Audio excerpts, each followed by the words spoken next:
നമുക്ക് ഒരുമിച്ചായിരിക്കാൻ കർത്താവ് നൽകിയ അവസരത്തിനായിട്ട് തിരുനാമത്തിന് സ്തോത്രം അർപ്പിക്കുന്നു.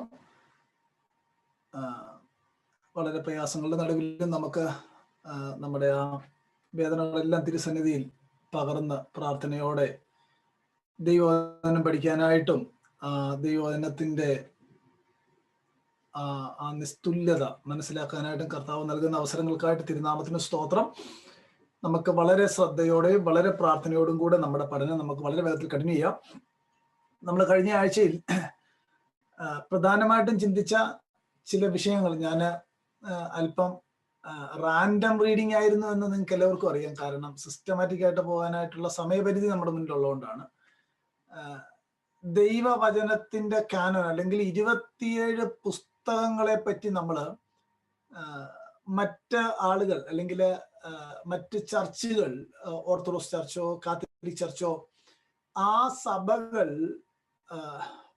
പറയുന്ന ആ കഥ ചരിത്രപരമായിട്ട് ചേരുന്നതല്ല, അത് ഒത്തിരി മിസ്കൺസെപ്ഷൻസ് ആണ് എന്നാണ് നമ്മൾ കഴിഞ്ഞ ആഴ്ചയിൽ പ്രധാനമായിട്ടും നോക്കിയത്. ഞാൻ എൻ്റെ പഠനത്തിൽ 10 മിസ്കൺസെപ്ഷൻ ഞാൻ എഴുതി വെച്ചിട്ടുണ്ട്. 10 എണ്ണം. നമ്മളൊരു 5-6 കാര്യങ്ങൾ ചിന്തിച്ചു. ഒന്നോർത്ത് നോക്കി, ഇത് ഓറൽ ട്രഡീഷൻ ആയിരുന്നു, എഴുതാൻ പറഞ്ഞിട്ടില്ലായിരുന്നു എന്ന്. അങ്ങനെ ആയിരുന്നില്ല. ബിഗിനിങ് ഓറൽ ട്രഡീഷൻ ആണെങ്കിലും ക്രിസ്ത്യാനിറ്റി ഒരു ബുക്കിഷ് റിലീജിയൻ ആയിരുന്നു എന്ന് നമ്മൾ ഏകദേശം മനസ്സിലാക്കി.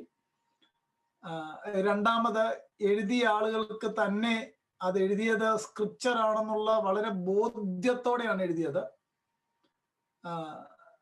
അതിന് നമുക്ക് 2-ാം നൂറ്റാണ്ടിലെ എഴുത്തുകാർ 1-ാം നൂറ്റാണ്ടിലെ എഴുത്തിനെ സ്ക്രിപ്ചർ എന്നാണ്, അല്ലെങ്കിൽ ആ നിലയിലുള്ള വാക്കുകൾ, ദൈവവചനം, സ്ക്രിപ്ചർ, അങ്ങനെയാണ് അവരതിനെ എടുത്ത് സൈറ്റേഷൻ ചെയ്യാൻ നേരത്ത് അങ്ങനെ ഒരു പ്രയോഗമാണ് ഉപയോഗിച്ചത്.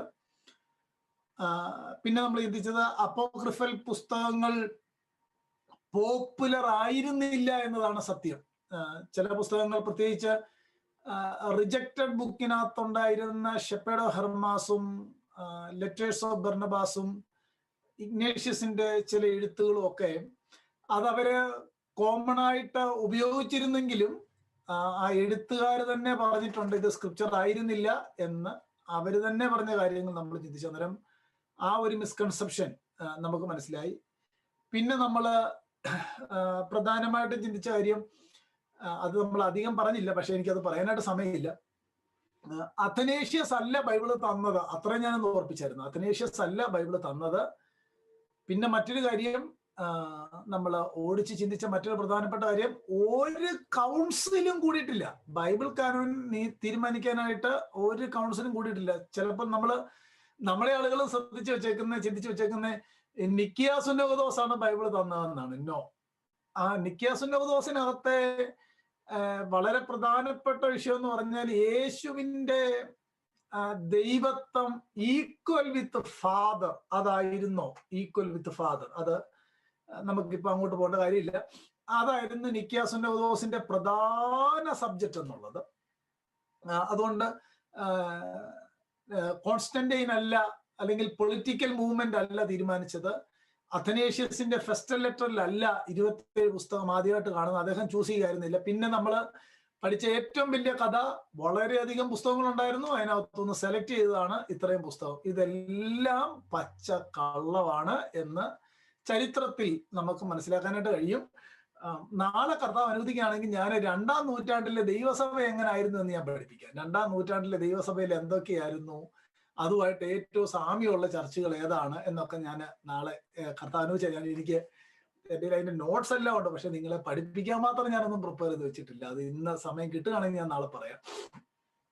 ആട്ടെ, ഒരു ഇൻട്രസ്റ്റ് അല്ലേ ഇതെന്ന് പറഞ്ഞാൽ, നമ്മൾ കൊണ്ടു നടക്കുന്ന പുസ്തകം 1-ാം നൂറ്റാണ്ടിൽ എഴുതുന്നു, 2-ാം നൂറ്റാണ്ടിലും 3-ാം നൂറ്റാണ്ടിലും അതിനകത്ത് എടുത്ത് ഉദ്ധരിച്ച കാര്യങ്ങളുടെ തെളിവ് ഞാൻ കഴിഞ്ഞ ക്ലാസ്സിൽ പറഞ്ഞ പോലെ ഇത്രയും വേദപുസ്തകത്തിന്റെ അത്രയും ഒതന്റിക് ആയിട്ടുള്ള ഹിസ്റ്റോറിക്കൽ എവിഡൻസ് ഉള്ള ഒരു പുസ്തകവും ലോക ചരിത്രത്തിലില്ല. 5700 മാനുസ്ക്രിപ്റ്റ് തന്നെ ബൈബിളിനുണ്ട്. അതിനെ നമുക്ക് കഴിഞ്ഞ ദിവസം ഞാൻ പറഞ്ഞ പോലെ P52 ഓർക്കുന്നില്ലയോ? P52 ഇല്ലയോ? മറക്കരുത്, ഒരു കാരണവശാലും മറക്കരുത്. P52 തൊട്ടാണ് നമ്മുടെ ഇരിക്കുന്ന കാര്യങ്ങൾ മുഴുവൻ. ഓക്കെ, എന്നാൽ ഇതെല്ലാം മിസ്കൺസെപ്ഷൻ ആയിരുന്നു എന്ന് നമ്മൾ ചിന്തിച്ചു. ഇനി ഞാൻ ഒരു 1-2 മിസ്കൺസെപ്ഷനോട് ഒന്ന് പറയാം. നമ്മള് ഒരു 10 കാര്യം നമ്മുടെ മനസ്സിലുണ്ടായിരിക്കണം. ഇത് മിസ്കൺസെപ്ഷൻ അല്ല, ഇത് ഒരു ഫാക്റ്റ് ആണ്. 10 കാര്യം. ഞാൻ അതിന്റെ ആ 10 കാര്യം പഠിപ്പിക്കാൻ സമയമില്ല. ആ 10 കാര്യം ഞാനത് പറഞ്ഞു കേൾപ്പിക്കാം.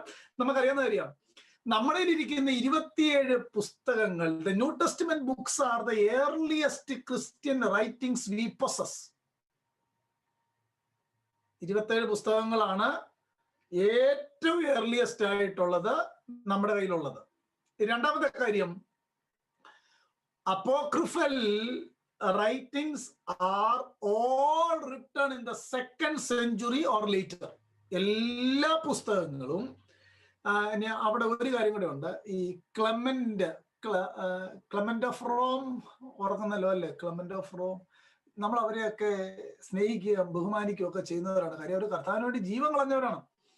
ഈ പ്രശ്നം എന്ന് പറഞ്ഞു കഴിഞ്ഞാൽ ഇപ്പൊ ഇവരെല്ലാം ഈ റോമിന്റെ വെസ്റ്റേൺ പാർട്ടിലുണ്ടായിരുന്ന ദൈവദാസന്മാരെ എല്ലാം കത്തോലിക്കരും എടുത്തു, ഈസ്റ്റേൺ പാർട്ടിലുള്ള പിതാക്കന്മാരെ എല്ലാം ഓർത്തഡോക്സുകാരും എടുത്തു. ഇത്രേ സംഭവിച്ചുള്ളൂ. പക്ഷെ ഇങ്ങനൊന്നും ഇല്ല, സംഭവത്തിൽ ഇങ്ങനൊന്നും ഇല്ല. ഇന്നലെ ക്ലെമന്റ് കാത്തലിക്സ് എടുത്ത് വെച്ചേക്കുന്നതാണ്, അഗസ്റ്റിനെ കാത്തലിക്സ് എടുത്ത് വെച്ചേക്കുന്നതാണ്. പക്ഷെ ഇവരുടെ പഠിപ്പിക്കൽ നമ്മൾ പലതും നോക്കിക്കഴിഞ്ഞാൽ അവർക്ക് വളരെ എതിരാണ്. ഞാൻ നാളെ പറയാം, ദൈവം എന്ന് വെച്ചാൽ ശ്രദ്ധിച്ചോളൂ. അങ്ങനെയാണെങ്കിൽ ഈ ക്ലെമന്റിന്റെ ഒരു പുസ്തകം, ക്ലെമന്റിന്റെ ഫസ്റ്റ് ക്ലെമന്റ്, അത് AD 96 എഴുതിയേക്കുന്നത്. അതുകൊണ്ട് നമുക്ക് പറയാം 1-ാം നൂറ്റാണ്ടിൽ എഴുതിയ എല്ലാ പുസ്തകവും അപ്പോസ്തോലികമല്ല, എന്നാൽ അപ്പോസ്തോലിക പുസ്തകങ്ങളെല്ലാം 1-ാം നൂറ്റാണ്ടിൽ എഴുതിയതാണ്. ഞാൻ പറഞ്ഞ പോയിന്റ് കിട്ടിയോ? അന്നേരം അപ്പോക്രിഫൽ റൈറ്റിംഗ്സ് എല്ലാം 2nd സെഞ്ചുറി അല്ലെങ്കിൽ അപ്പോസ്തലന്മാരെ മരിച്ചതിന് ശേഷമുള്ളതാണ്. മൂന്നാമത്തെ കാര്യം നമ്മൾ മനസ്സിലാക്കിയിരിക്കേണ്ടത്, the New Testament books are unique because they are apostolic books. The New Testament books are unique because they are apostolic books. എല്ലാ അപ്പോസ്തോലിക പുസ്തകങ്ങളാണ് എല്ലാം. ഇനി അപ്പോസ്തലന്മാരല്ലാത്ത എഴുതിയ പുസ്തകങ്ങൾ വല്ലതും ഉണ്ടോ ന്യൂ ടെസ്റ്റ്മെന്റിനകത്ത്? മാർക്കും ലൂക്കും. ഞാൻ നിങ്ങളോട് ചോദിക്കട്ടെ, ഒരു പോപ്പുലാരിറ്റിക്ക് വേണ്ടിയാണ് എഴുത്തുകാരുടെ പേരിട്ടതെങ്കിൽ, ഇവര് പറയുന്ന സഭ, എന്നോട് ഒരു അച്ഛൻ തന്നെ പറഞ്ഞാണ്, ഞാൻ മർക്കോസ് എഴുതിയെന്ന് ആരാ പറഞ്ഞ്? സഭ പറഞ്ഞു മാർക്ക് എഴുതിയതാണ്. എൻ്റെ ഒരു ലോജിക്കിൽ നിങ്ങളോട് ഞാനൊരു കാര്യം പറയാം. ഒരു നല്ല റെസ്യൂമിയാണ് ഒരു നല്ല റെസ്യൂമി ഉള്ള ആളുടെ പേരാണ് ഇടേണ്ടതെങ്കിൽ എന്തിനാ മാർക്കിന്റെ പേരിട്ട് പീറ്റർ എന്നിട്ടാ പോരായിരുന്നു? ഞാൻ പറഞ്ഞ കാര്യം കിട്ടിയോ? എന്തിനാ ലൂക്കിന്റെ പേരിട്ട്? ലൂക്കിനേക്കാൾ എത്ര അക്സെപ്റ്റബിൾ ആയിരുന്നു പോള്. അങ്ങനെയെങ്കിൽ മാർക്കെന്നും ലൂക്കെന്നും ഇട്ടത് തന്നെ സത്യസന്ധതയുടെ തെളിവാണ്. അല്ല ആർബിറ്റർലി പേര് ചൂസ് ചെയ്തതല്ല. പിടികിട്ടിയോ? അടുത്തത് നമ്മൾ മനസ്സിലാക്കിയിരിക്കേണ്ട കാര്യം, ന്യൂ ടെസ്റ്റ്മെന്റ് റൈറ്റേഴ്സ് തന്നെ ന്യൂ ടെസ്റ്റ്മെന്റ് റൈറ്റിംഗ്സിനെ സ്ക്രിപ്ചർ എന്നാണ് വിളിച്ചത്. നമ്മൾ 2 വാക്യം ഓർത്തല്ല, 1 തിമോത്തി 5:18 ആൻഡ് 2 Peter 3. ഈ 2 ഭാഗത്തും some New Testament writers called other New Testament writers are scripture. മറ്റൊരു പ്രധാനപ്പെട്ട കാര്യം, 4 Gospels, 4 സുവിശേഷമേ നമുക്കുള്ളൂ എന്നാണ് 2-ാം നൂറ്റാണ്ടിലെ അപ്പോസ്തോലിക പിതാക്കന്മാരുടെ ടെസ്റ്റിമോണി. അല്ലെങ്കിൽ അതിനെ ഇങ്ങനെ പറയാം, the 4 Gospels are well established by the end of 2nd century. Well established by the end of the 2nd century. ഇതെല്ലാം മനസ്സിലുണ്ടല്ലോ അല്ലെ? ഇതൊക്കെയാ സ്ക്രിപ്ചർ. ഇങ്ങനെയാണ് അതിന്റെ ആ സ്റ്റഡി പോകേണ്ടത്. അടുത്തൊരു പ്രധാനപ്പെട്ട കാര്യം, മൊറട്ടോറിയൻ ഫ്രാഗ്മെന്റിൽ എത്ര പുസ്തകം ഉണ്ടായിരുന്നെന്നാ ഞാൻ കഴിഞ്ഞ ആഴ്ച പറഞ്ഞേ?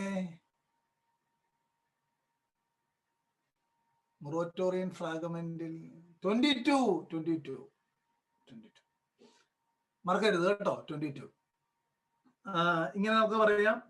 The end of the 2nd century, the Muratorian fragment lists 22 of our 27 New Testament books. Out of 27 New Testament book.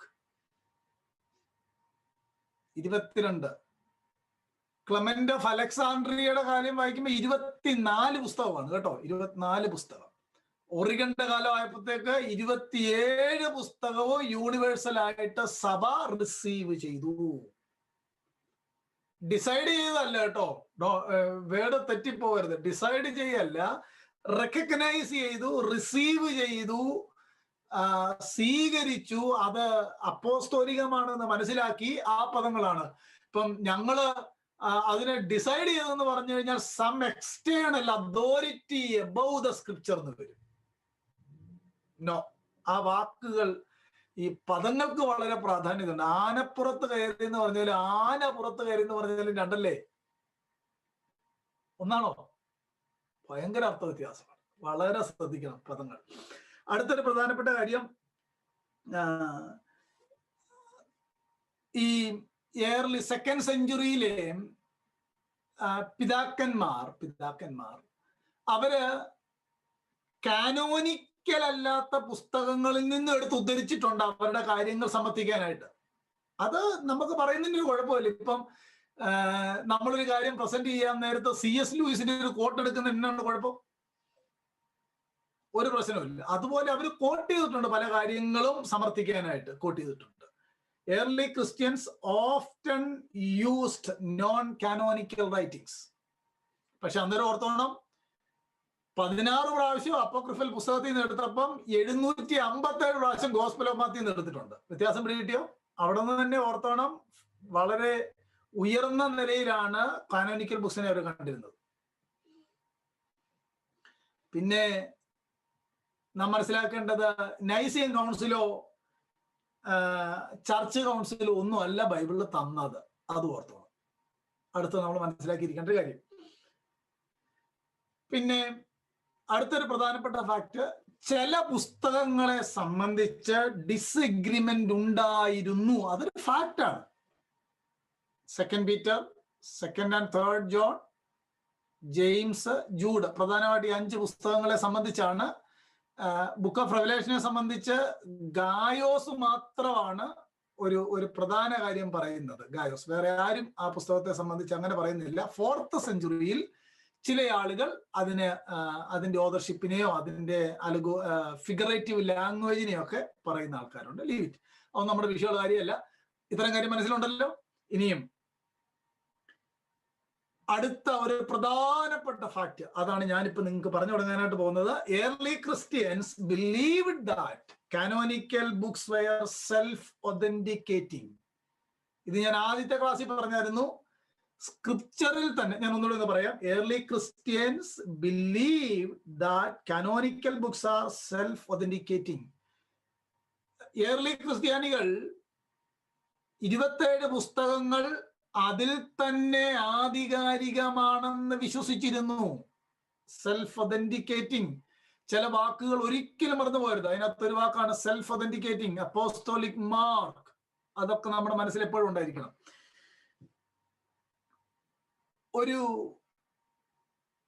നമ്മുടെ ഇടയില്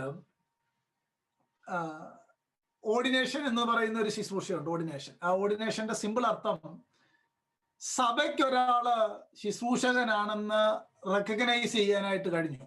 ഒരാൾ വിളിയുള്ള ആളാണ്. ആ വ്യക്തിയെ സഭ ദൈവവചനം പഠിക്കാനായിട്ട് അയക്കുന്നു, അല്ലെങ്കിൽ സഭ ഇനിഷ്യേറ്റീവ് എടുക്കുന്നു, അല്ലെങ്കിൽ ആ ഉത്തരവാദിത്തപ്പെട്ട ഇനിഷ്യേറ്റീവ് എടുക്കുന്നു.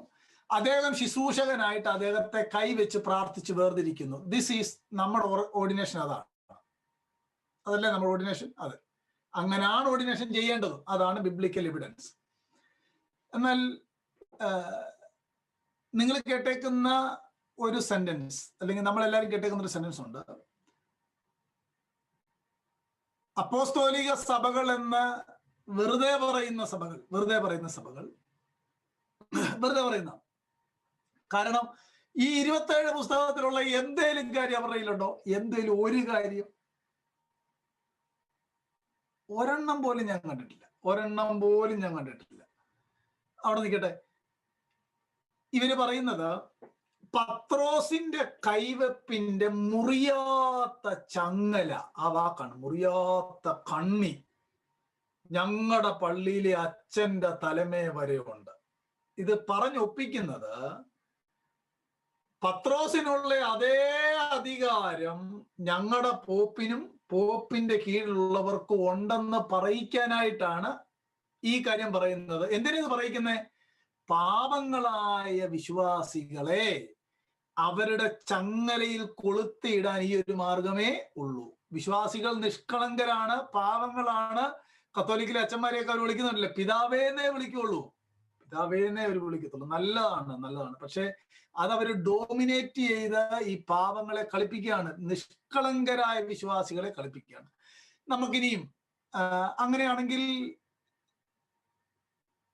വളരെ വളരെ ശ്രദ്ധിക്കേണ്ട ഒരു പ്രധാനപ്പെട്ട കാര്യമാണ്. 2-ാം നൂറ്റാണ്ടിലെ സഭ, 1-ാം നൂറ്റാണ്ടിലെ സഭ എങ്ങനെയായിരുന്നു, സ്ക്രിപ്ചറിനെ എങ്ങനെയാണ് കണ്ടതെന്നുള്ളത് വി ഹാവ് റിട്ടൺ ഡോക്യുമെന്റ് നമ്മുടെ കയ്യിലുണ്ട്. 2-ാം നൂറ്റാണ്ടിലെ സഭ, അല്ലെങ്കിൽ ആ സഭയിലെ ബിഷപ്പുമാര്, ബിഷപ്പ് എന്ന് പറഞ്ഞാൽ പാസ്റ്റർ എന്നാണ് കേട്ടോ, ബിഷപ്പുമാര് സ്ക്രിപ്ചറിനെ സെൽഫ് ഒതന്റിക്കേറ്റഡ് സ്ക്രിപ്ചർ ആയിട്ടാണോ കണ്ടത്? അതാണ് നമ്മൾ ചിന്തിക്കാനായിട്ട് പോകുന്നത്. സെൽഫ് ഒതന്റിക്കേറ്റഡ് സ്ക്രിപ്ചർ ആയിട്ടാണോ കണ്ടത്? അതിന് മറ്റൊരു പ്രധാനപ്പെട്ട കാര്യം നമ്മൾ മനസ്സിലാക്കേണ്ടത്, പള്ളി ഓർത്തഡോക്സ് സഭകളുടെ, കത്തോലിക്ക സഭകളുടെ പഠിപ്പിക്കലനുസരിച്ച് പത്രോസിന്റെ കൈവപ്പ്, അതൊക്കെ ഈ കൈവപ്പൊക്കെ പറയാനായിട്ട് പോയി ഞാൻ വിഷയം മാറിപ്പോകും, അതുകൊണ്ടാണ് എനിക്ക് അങ്ങോട്ട് പോകാനായിട്ട് പറ്റത്തില്ല. കൈവപ്പ് എന്ന് പറഞ്ഞാല് 12 പേരെ പത്രോസിന് കൈവെക്കാം, 12 പേരെ കൈവെക്കാം. ഈ 12 പേർക്കും 12 വീതം ശിഷ്യന്മാരാകാം. കഥ പോകുന്ന കണ്ടോ? ഇതൊക്കെ എങ്ങനെ വിശ്വസിക്കുന്നെന്നുള്ളതാണ് എനിക്ക് അറിയാൻ പാടില്ലാത്ത. ഈ എല്ലാവരും എൻ്റെ കൂടെ ഉണ്ടോ? ഉണ്ടല്ലോ. ജീസസിന് 12 ഡിസൈപ്പിൾസ് ഉണ്ടായിരുന്നു. ഈ 12 പേർക്കും 12 വീതം ഡിസൈപ്പിൾസിന് എടുക്കാം, 12 പേർക്ക് കൈവെപ്പും കൊടുക്കാം. അങ്ങനെ ഈ കൈവെപ്പ് ഇങ്ങനെ ഇടമുറിയാതെ പോകുന്നു.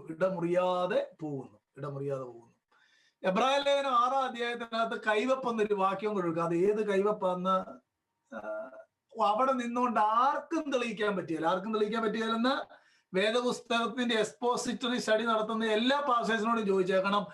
നല്ലപോലെ വേദപുസ്തകം പഠിക്കുന്നവര് നിർജീവ പ്രവൃത്തികളെ സംബന്ധിച്ചുള്ള മാനസാന്തരം, സ്നാനങ്ങളെ കുറിച്ചുള്ള അറിവ്, നിത്യശിക്ഷാവധി, ഈ കാര്യങ്ങൾ something talking about the Old Testament എന്നാണ് കൂടുതൽ ആളുകൾ വ്യാഖ്യാനിക്കുന്നത്. അത് ഓൾഡ് ടെസ്റ്റ്മെന്റ് പറഞ്ഞിട്ട് ന്യൂ ടെസ്റ്റ്മെന്റ് വ്യാഖ്യാനത്തിലേക്ക് വരുന്നുവെന്നാണ് ഓൾമോസ്റ്റ് ഓൾ ദ റിഫോംഡ് തിയോളജിയൻസിന്റെ ഇന്റർപ്രിട്ടേഷൻ. അങ്ങനെയാണ്. ഞാനിപ്പോ തൽക്കാലം അങ്ങോട്ട് പോകുന്നില്ല. അത് ആവശ്യമാണെങ്കിൽ നമുക്ക് അതിന് ന്യൂ ടെസ്റ്റ്മെന്റ് നമ്മളെ സംബന്ധിച്ചിടത്തോളം കുഴപ്പമുള്ള കാര്യം അല്ല. ശ്രദ്ധിച്ചോളൂ. ഇവര് പറഞ്ഞു വരുന്ന കഥ ഇതാണ്.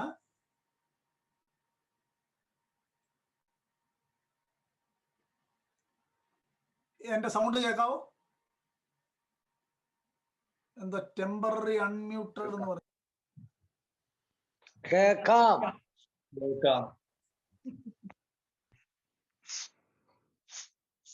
ഇപ്പം മ്യൂട്ടാ, ഇപ്പം സാമ്പാസ്റ്റ് മ്യൂട്ടാ. കേൾക്കാമോ? ഓക്കെ. എന്നെ ഫോളോ ചെയ്യാൻ പറ്റുന്നുണ്ടല്ലോ, കുഴപ്പമില്ല. ശ്രദ്ധിച്ചോളൂ. ഇവര് പറഞ്ഞു വരുന്ന കണക്കനുസരിച്ച് പീറ്റർ പറഞ്ഞ അതേ അതോറിറ്റി അടുത്ത കൈവപ്പുള്ളവർക്കും ഉണ്ട്. മറ്റൊരു നിലയിൽ പറഞ്ഞാൽ, അതുകൊണ്ടാണ് അവർ പറയുന്നത് അപ്പോസ്തലന്മാര് എഴുതി തന്ന പ്രമാണം പോലെ ഞങ്ങളുടെ പോപ്പ് പറയുന്നത് ആധികാരികമാണ് എന്ന് പറഞ്ഞാൽ ഈക്വൽ വിത്ത് സ്ക്രിപ്ചർ. ഈക്വൽ എന്ന് മാത്രമല്ല, പറഞ്ഞു വരുമ്പോ ഈക്വാളിറ്റി ആണെങ്കിലും കാര്യം നോക്കിയാൽ സ്ക്രിപ്ചർ അതിന്റെ അടിയിലേ വരുന്നുള്ളൂ. അതാണ് ഒരു സത്യം. കാരണം ഞങ്ങളാണ് തീരുമാനിക്കുന്നത് എങ്ങനെ വ്യാഖ്യാനിക്കണം, എങ്ങനെ ചെയ്യണം. പക്ഷെ നമുക്കൊരു കാര്യം അറിയാൻ, നമുക്കിത് എങ്ങനെ മനസ്സിലാക്കണം. എന്റെ ഭാഷ എനിക്ക് ഒത്തിരി ലിമിറ്റഡ് ആണ്. ഇത് എങ്ങനെ പറഞ്ഞു തരണമെന്ന് അറിയാൻ മേല. ഞാനൊന്ന് ശ്രമിക്കാം, ദൈവകരുണയിൽ ശ്രമിക്കാം. 2-ാം നൂറ്റാണ്ടിലെ ദൈവദാസന്മാരുടെ ചില വാചകങ്ങൾ നമ്മൾ എടുത്താൽ അവര് തന്നെ പറയുന്നുണ്ട് ഞങ്ങൾ അപ്പോസ്തലന്മാരെ പോലെ അല്ല. അതിന്റെ അർത്ഥം തന്നെ we are not equal with apostles. അവർ writings are not equal with scripture. our authority is not equal with apostles. We have a direct testimony from the church fathers and apostolic fathers. ഇപ്പം ഞാനല്ല എന്ന് പറഞ്ഞിട്ട് ഞാനാണെന്ന് മറ്റൊരാൾ പറയുന്നതിനകത്ത് ഇപ്പൊ ഞാൻ തന്നെ പറയാം ഞാനല്ല, എനിക്കതില്ല. വേറൊരുത്തം പറയും അത് ഉണ്ടെന്ന് പറഞ്ഞാൽ ഏതാണ് വിശ്വസനീയം? ഞാൻ പറയുന്നതാണ് വിശ്വസനീയം. കോർട്ടിൽ പോയാൽ ഏതാണ് വിശ്വസനീയം? ഞാൻ പറയുന്നതാണ് വിശ്വസനീയം. അങ്ങനെയാണെങ്കിൽ നമുക്ക് അപ്പോസ്തലന്മാരുടെ എഴുത്ത് പോലെ തന്നെയായിരുന്നോ, അല്ലെങ്കിൽ അപ്പോസ്തലന്മാരെ പോലെ തന്നെയായിരുന്നു 2-ാം നൂറ്റാണ്ടിലെ സഭാപിതാക്കന്മാര്? അപ്പോസ്തലന്മാരുടെ എഴുത്ത് പോലെ തന്നെയായിരുന്നോ 2-ാം നൂറ്റാണ്ടിലെ സഭാപിതാക്കന്മാരുടെ എഴുത്തുകൾ എന്ന് ഞാനൊരു വളരെ പെട്ടെന്നൊരു 3-4 കാര്യം എന്ന് പറയാം. അത് വളരെ ശ്രദ്ധയോടെ കേൾക്കണം, വളരെ ശ്രദ്ധിച്ച് കേൾക്കേണ്ട കാര്യമാണ്. അതിനൊരു ഹെഡിങ് ഇടാം, where the church fathers inspired in the same way as scripture. Where the church fathers inspired in the same way as scripture. എഴുതിയോ? അല്ലെങ്കിൽ സഭാപിതാക്കന്മാര് സ്ക്രിപ്ചറിനെ പോലെ തന്നെ ദൈവശ്വാസീയത ഉള്ളവരായിരുന്നു, അവരുടെ എഴുത്തുകൾക്ക് ആ ഇൻസ്പിരേഷൻ ഉണ്ടായിരുന്നു. ഇതാണ് നമ്മൾ ഇത് ചിന്തിച്ചാൽ തന്നെ ഈക്വൽ അതോറിറ്റിയെ പറ്റി നമുക്ക് ചരിത്രത്തിൽ നിന്ന് മനസ്സിലാവുമ്പോൾ തന്നെ അറിയാം, കൈവപ്പെന്നുള്ള കള്ളത്തരം നമുക്ക് ഇവിടെ തീർക്കാനായിട്ട് പറ്റും. വളരെ എളുപ്പമാണ്, വളരെ എളുപ്പമാണ്. എന്നെ സംബന്ധിച്ചിടത്തോളം, അല്ലെങ്കിൽ ഇവിടെ ദൈവദാസന്മാരെ പശുവിയെ സംബന്ധിച്ചിടത്തോളം ഒക്കെ സത്യം എവിടെ ഉണ്ടോ അത് അനുസരിക്കണമെന്ന് പറയുന്ന കൂട്ടത്തിലാണ് ഞങ്ങൾ. കൈവപ്പെന്ന് പറയുന്നത് സത്യമായിരുന്നെങ്കിൽ 100% അത് പഠിപ്പിക്കണം, 100% അത് പഠിപ്പിക്കണം. അതിനകത്ത് ഒരു കൺസെഷനും ഇല്ല. ഇപ്പം ഞങ്ങൾ പിടിച്ചോണ്ട് വെച്ചിരിക്കുന്ന മൊയലിന് 4 കൊമ്പ് അങ്ങനൊന്നും ഞങ്ങൾക്കില്ല. ഞങ്ങൾ ഈ കാര്യങ്ങൾ വിശാലമായിട്ട് പഠിക്കാനും മനസ്സിലാക്കാനും തീരുമാനിച്ചിട്ട് സ്ക്രിപ്ചർ സെൽഫ് ഒതന്റിക്കേറ്റഡ് ആണെന്ന് ബോധ്യമായതുകൊണ്ടാണ് ഇത് പ്രസംഗിക്കുന്നത്. മറ്റാരും പറഞ്ഞുകൊണ്ടല്ല, ഞങ്ങൾക്കത് ബോധ്യമായതുകൊണ്ടാണ്. ഇല്ലാത്ത നുണയെല്ലാം കൂടെ പറഞ്ഞ് എന്തിനാണ് ഈ ഭൂമി ജീവിക്കുന്നത്? അതിന്റെ ആവശ്യമില്ലല്ലോ. നമുക്ക് നോക്കാം ഈ ഈ ചർച്ച് ഫാദേഴ്സിന്റെ റൈറ്റിങ്സ് എത്രമാത്രം അതോറിറ്റേറ്റീവ് ആയിരുന്നു എന്ന് നമുക്ക് നോക്കാം. ആദ്യം ഇവര് ചർച്ച് ഫാദേഴ്സും അപ്പോസ്റ്റലിക് ഫാദേഴ്സും ഞാൻ പറഞ്ഞില്ല അതിന്റെ വ്യത്യാസം എന്നാണ്. ഞാനൊരു പക്ഷേ ചർച്ച് ഫാദേഴ്സ് എന്നായിരിക്കും പറയുന്നത്, പക്ഷെ നിങ്ങൾ മനസ്സിലാക്കി എടുത്താൽ മതി. നമുക്കറിയാം ഏറ്റവും ആദ്യം മെൻഷൻ ചെയ്യാവുന്ന ഒരു പേര് ക്ലെമന്റ് ആണ്. ക്ലെമന്റ് ഓഫ് റോം ആണ്.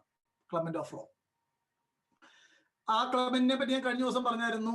ഫിലിപ്പിയ ലേഖനം 4-ാം അധ്യായത്തിനകത്തെ ക്ലെമന്റ് ആണെന്നാണ് Catholic interpretation. But we have no evidence. നമ്മൾ അതിനെപ്പറ്റി ഒരു കൃത്യമായ ഒരു രേഖയില്ല. ഇനിയാണെങ്കിലും നമുക്ക് പ്രശ്നമില്ല, അതൊരു പ്രശ്നമുള്ള കാര്യമേ അല്ല. ക്ലെമന്റിനെ പറ്റി പറയുന്ന കാര്യം നോക്കണം. ക്ലെമന്റിനെ പറ്റി പറയുന്ന കാര്യവും ക്ലെമന്റ് മറ്റ് അപ്പോസ്തലന്മാരെ പറ്റി പറയുന്ന കാര്യവും, അല്ലെങ്കിൽ മറ്റ് അപ്പോസ്തലന്മാരെ പറ്റി പറയുന്ന വാചകങ്ങൾ ശ്രദ്ധിച്ചാൽ ക്ലെമന്റിന്റെ എസ്റ്റിമേഷൻ തന്നെ പറ്റിയുള്ളത് മനസ്സിലാക്കാം. റൈറ്റ്? ശ്രദ്ധിച്ചോളൂ.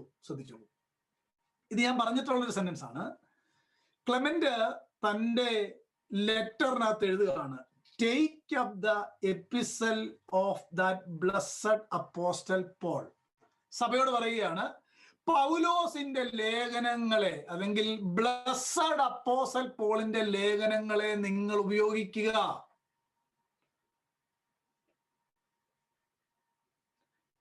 എന്തുകൊണ്ട് ഉപയോഗിക്കണം? എന്തുകൊണ്ട് അപ്പോസ്റ്റൽസിന്റെ ലേഖനങ്ങൾ ഉപയോഗിക്കണം എന്ന് പറഞ്ഞതിന് അദ്ദേഹം പറഞ്ഞിരിക്കുന്ന അടുത്ത സെന്റൻസ് ഇതാണ്: The apostles received the gospel for us from the Lord Jesus Christ. Jesus, the Christ, was sent from God. The Christ, therefore, is from God, and the apostles from the Christ. ഈ sentence ഞാൻ പറഞ്ഞിട്ടുള്ളതാണ്.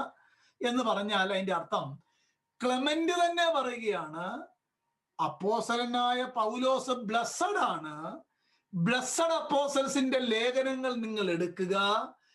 പിതാവിൽ നിന്ന് പുത്രൻ വന്ന പോലെ പുത്രനിൽ നിന്ന് വന്നവരാണ് അപ്പോസ്തലന്മാർ. അവരാണ് നമുക്ക് സുവിശേഷം കൈമാറിയത്. ആ സെന്റൻസിൽ തന്നെ നമുക്കറിയാം ക്ലെമന്റിനേക്കാൾ സീരിയസ് ആയിട്ട് കണ്ടത് ആരെയാണ്?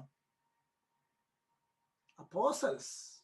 സിമ്പിൾ ലോജിക്കല്ലേ? അപ്പോസ്റ്റൽസ്. അതിൽ നിന്ന് നമ്മൾ മനസ്സിലാക്കേണ്ട കാര്യം എന്നാ? I am not equal with them. ഞാൻ ക്രിസ്തുവിൽ നിന്ന് വന്നതല്ല. They are from Christ. അതിന്റെ കമ്പാരിസൺ നോക്കിയേ. പിതാവിൽ നിന്ന് ക്രിസ്തു വന്ന പോലെ ക്രിസ്തുവിൽ നിന്ന് അപ്പോസ്തലന്മാർ അവർ നൽകിയ സുവിശേഷം അതാണ് എടുക്കേണ്ടത്. Paul the blessed apostle. അന്നേരം ഈക്വൽ അതോറിറ്റി അല്ലെന്ന് അവർ തന്നെ പറയുകയാണ്. റൈറ്റ്. ഇനിയും മറ്റൊരു പ്രധാനപ്പെട്ട കാര്യം, ഈ അപ്പോസ്തലന്മാരെ പറ്റി അദ്ദേഹം ക്ലെമന്റ് പറഞ്ഞേക്കുന്ന അടുത്തൊരു കാര്യം, തന്റെ ലെറ്ററിനകത്ത് പറഞ്ഞേക്കുന്ന ഒരു കാര്യം, അപ്പോസ്റ്റൽസിനെ പറ്റി പറഞ്ഞേക്കുക, the letter refers to the apostles as the greatest and most righteous pillars of the church. അപ്പോസ്റ്റൽസിന്റെ എഴുത്തിനെ അവരുടെ അപ്പോസ്തലന്മാരെ പറ്റി പറഞ്ഞേക്കുകയാണ് the greatest and most righteous pillars of the church. ഇതെല്ലാം ഞാൻ കഴിഞ്ഞ ദിവസം പറഞ്ഞ പോലെ 10ാം ക്ലാസ്സിലെ സൺഡേ സ്കൂൾ പുസ്തകത്തിൽ നല്ല റെഫറൻസ്, ക്ലെമന്റിന്റെ ബുക്കിൽ തന്നെയാണ് റെഫറൻസ്. 2nd സെഞ്ചുറിയിൽ നമുക്ക് അവൈലബിൾ ആയിട്ടുള്ള ക്ലെമന്റിന്റെ അതിനുശേഷം കൈയെഴുത്ത് പ്രതി മാറി മാറി വന്ന നമ്മുടെ കയ്യിലുള്ള ട്രാൻസ്ലേഷനിൽ നിന്നാണ് നമ്മൾ റെഫറൻസ് പറയുന്നത്. ഈ ഒരു ഒറ്റ സെന്റൻസിൽ നിന്ന് തന്നെ നമുക്ക് മനസ്സിലാകത്തില്ലേ അപ്പോസ്തലന്മാരും ക്ലെമന്റും തമ്മിലുള്ള അധികാരത്തിന്റെ വ്യത്യാസം? അയ്യോ, എനിക്ക് നിങ്ങളുടെ ഒരു സഹായം കൂടെ വേണം മുന്നോട്ട് പോകണമെങ്കിൽ. ഒന്ന് തലയാട്ടിക്ക് ഞാൻ ക്ലാസ് എടുക്കാൻ നേരത്തെ ഇടയ്ക്ക് പറയാറുണ്ട്, അംഗീകരിച്ച് പോകാവൂ, വിയോജിപ്പുണ്ടെങ്കിൽ പറയണമെന്നൊക്കെ ഞാൻ പറയാറുണ്ട്. സത്യമല്ലയോ? Not equal. അതുകൊണ്ടല്ലേ അതുകൊണ്ടാണ് ഞങ്ങൾ വേദപുസ്തകം പഠിപ്പിക്കാൻ നേരത്തെ പറയുന്നത് 1ാം നൂറ്റാണ്ടിലെ അപ്പോസ്തലന്മാർ ഇന്ന് ഇല്ലെന്നാണ് ഞങ്ങൾ പഠിപ്പിക്കുന്നത്. They are unique. ഇന്ന് അപ്പോസ്തലന്മാരുണ്ടോന്ന് ചോദിച്ചാൽ പുതിയ സ്ഥലങ്ങളിൽ പോയി വേല തുടങ്ങുന്നു എന്ന അർത്ഥത്തിൽ അപ്പോസ്തലൻസ് ഉണ്ട്. അതിന്റെ തിയോളജിയന്മാര് പറയും അവർ അതിശ്രേഷ്ഠ അപ്പോസ്തലന്മാരായിരുന്നു, നമ്മള് ഈ ഓർഡിനറി അപ്പോസ്തലൻസ് ആണെന്ന് പറയാറുണ്ട്. മനസ്സിരുന്നോട്ടെ, ഓർഡിനറി അപ്പോസ്തലൻസ് കേട്ടോ, അവിടെ പോയി വേല തുടങ്ങുന്നു. അന്നേരം ക്ലെമന്റിന്റെ കാര്യം നമുക്ക് മനസ്സിലായി. ഇവരൊക്കെയാണ് very famous figures in the beginning of 2nd century. Second, Ignatius തന്നെ പറയുകയാണ് I am not equal with apostles. അതായത് പത്രോസിന്റെ കൈവപ്പ് നേരിട്ടുണ്ടെന്നാണ് പറയുന്നത്. പത്രോസിന്റെ കൈവപ്പ് നേരിട്ടുണ്ടെങ്കിൽ പത്രോസിന് ഇഗ്നേഷ്യസിന് ഒരേ അധികാരം വേണം, ഒരേ അധികാരം. ഇഗ്നേഷ്യസ് പറഞ്ഞ കാര്യങ്ങൾ ഞാൻ വായിച്ചേൽപ്പിക്കാം. ഇത് ഈ സെന്റൻസിൽ ഞാൻ കഴിഞ്ഞ ആഴ്ച പറഞ്ഞിരുന്നു, പക്ഷെ ഈ കോണ്ടെക്സ്റ്റ് ഇത് പറഞ്ഞിട്ടില്ല. അതുകൊണ്ടാണ് ഈ കാര്യം ഓർത്തിരിക്കേണ്ടത്. ഇഗ്നേഷ്യസ് പറയുകയാണ്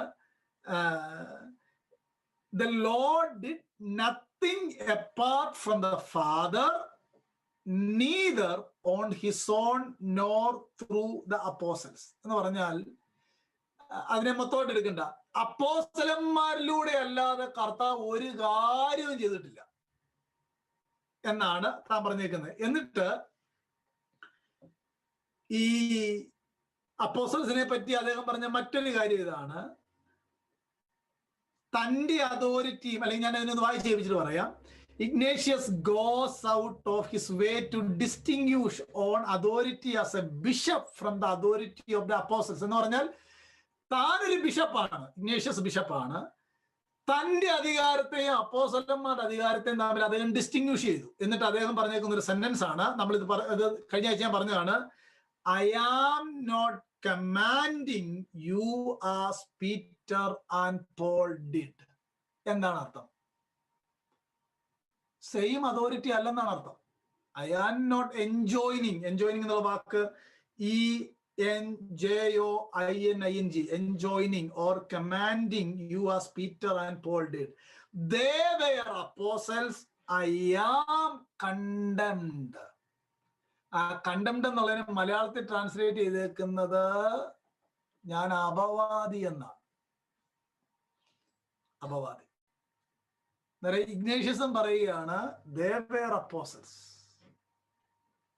they are from the Lord Jesus, they are commanding, but I am not enjoining you as Peter and Paul did. They were apostles, I am condemned. ഇനി നിങ്ങൾ പറഞ്ഞ ഈക്വൽ ആയിരുന്നോ? ഈക്വൽ അതോറിറ്റി ആയിരുന്നോ? നോ. കൈവപ്പ് ഇനി ഉണ്ടെന്ന് നിങ്ങൾ സമ്മതിച്ചാൽ equal authority ഉണ്ടോ? No. കൈവപ്പില്ല. കൈവപ്പുണ്ട്, ആ കൈവപ്പില്ല. 2, ഇഗ്നേഷ്യസിനെ കിട്ടിയല്ലോ. 3, ജസ്റ്റിൻ മാർട്ടിയർ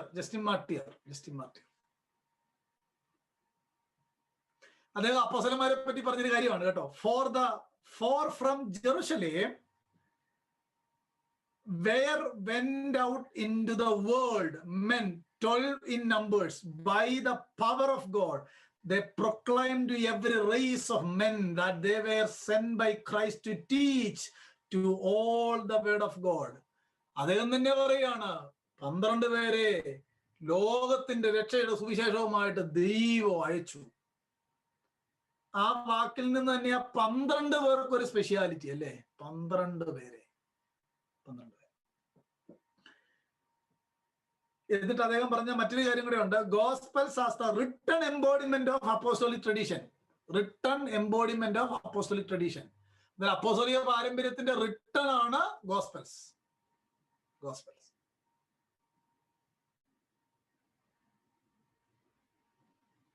എന്നിട്ട് അദ്ദേഹം പറഞ്ഞൊരു കാര്യം കൂടെ ഉണ്ട്. For the apostles in the memories composed by them which are called gospels have thus delivered unto us what was enjoined upon them.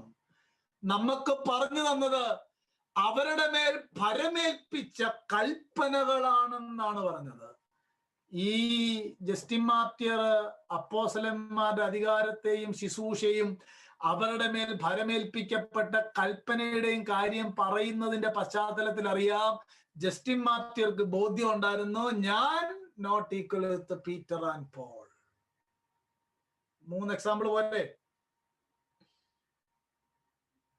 ഇനി നമുക്ക് ഐറേനിയസിന്റെ കാര്യം കൂടെ നോക്കാം. അദ്ദേഹമാണല്ലോ ഒരു ഗ്രേറ്റ് ഫിഗർ. ഐറേനിയസ് പറഞ്ഞ കാര്യം അപ്പോസ്തലന്മാരെ പറ്റി പറഞ്ഞൊരു കാര്യമാണ്. അത് ഇനിയും നിങ്ങള് പുസ്തകങ്ങൾ കിട്ടാമെങ്കിൽ വായിച്ചു നോക്കുകയുള്ളൂ. പോളികാർപ്പ് ഇങ്ങനെ പറഞ്ഞിട്ടുണ്ട്, പാപ്പിയാസ് ഇങ്ങനെ പറഞ്ഞിട്ടുണ്ട്, നിരവധിയുണ്ട്, പക്ഷെ എനിക്ക് സമയമില്ല. ഐറേനിയസ് പറഞ്ഞൊരു കാര്യം, ന്യൂ ടെസ്റ്റ്മെന്റ് എന്നുള്ളത് അപ്പോസ്റ്റോലിക് ടീച്ചിങ്, അപ്പോസ്റ്റോലിക് ട്രഡീഷന്റെ റിട്ടേൺ ഫോം ആണെന്നാണ് പറഞ്ഞത്. അപ്പോസ്റ്റോലിക് ടീച്ചിങ്ങിന്റെ റിട്ടേൺ ഫോം. അദ്ദേഹം പറഞ്ഞൊരു വാചകം ഞാൻ വായിച്ചു കേൾപ്പിച്ചാണ്. We have learn from none other than the plan of our salvation than from those through whom the gospel has came down to us, which they did at one time proclaim in public, and at a later period by the will of God handed down to us in the scripture to the ground and pillar of our faith. എന്ന് പറഞ്ഞാൽ സഭയുടെ അടിസ്ഥാനവും തൂണുമായി അപ്പോസ്തലന്മാർ എഴുതി തന്ന ദൈവവചനമാണ് authority. ഇനി ഞങ്ങൾക്ക് add ചെയ്യാനൊന്നും പറ്റുകയില്ല എന്നാണ് അദ്ദേഹം പറഞ്ഞത്. അതായത് ഐറേനിയസ് എഴുതിയത് not the ground and pillar of the truth. Ignatius പറഞ്ഞത് അപ്പോസ്തലന്മാര് പറഞ്ഞ പോലെയല്ല. ക്ലെമന്റ് പറഞ്ഞത് അപ്പോസ്തലന്മാര് പറഞ്ഞ പോലെയല്ല. ജസ്റ്റിൻ മാർട്ടിയർ പറഞ്ഞത് അപ്പോസ്തലന്മാര് പറഞ്ഞ പോലെയല്ല. They are very unique. അതിന്റെ അർത്ഥം 12 അപ്പോസ്തലന്മാരും അതിനുശേഷം ശുശ്രൂഷയിലേക്ക് വന്നവരും തമ്മിൽ ഈക്വൽ അതോറിറ്റി ആയിരുന്നില്ല എന്ന് അവരവര് തന്നെ പറയുകയാണ്. ഇനിയും കൈവെപ്പിനാൽ സ്ക്രിപ്ചറിന്റെ അതേ ഒതന്റിസിറ്റിയിലാണ് ഞങ്ങളുടെ, അല്ലെങ്കിൽ പൗലോസ് പറയുന്നതിന്റെ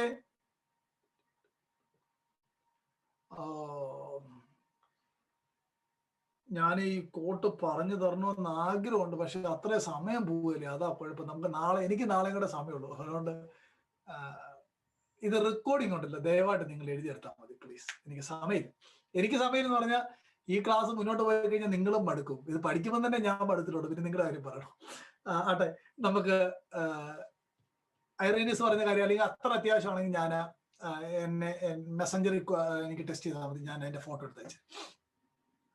ശ്രദ്ധിച്ചോളൂ,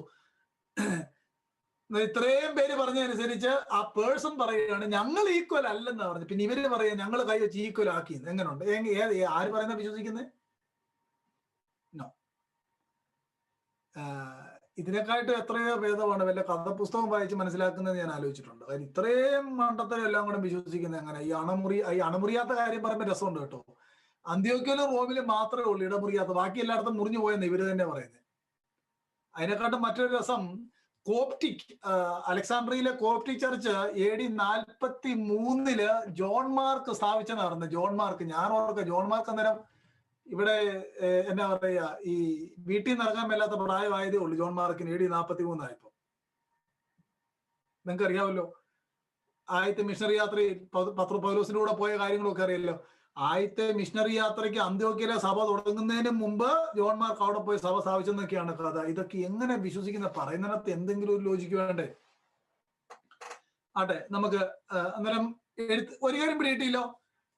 ഒന്ന് പറഞ്ഞു നോക്കിയേ. Clement, Ignatius, Justin Martyr, Papias, Polycarp, Irenaeus, ഇവര് തന്നെ പറയുകയാണ് we are not equal with apostles. അവർ writings are not equal with apostles. They are from God. They are handed down the scripture which they received from the Lord Jesus Christ.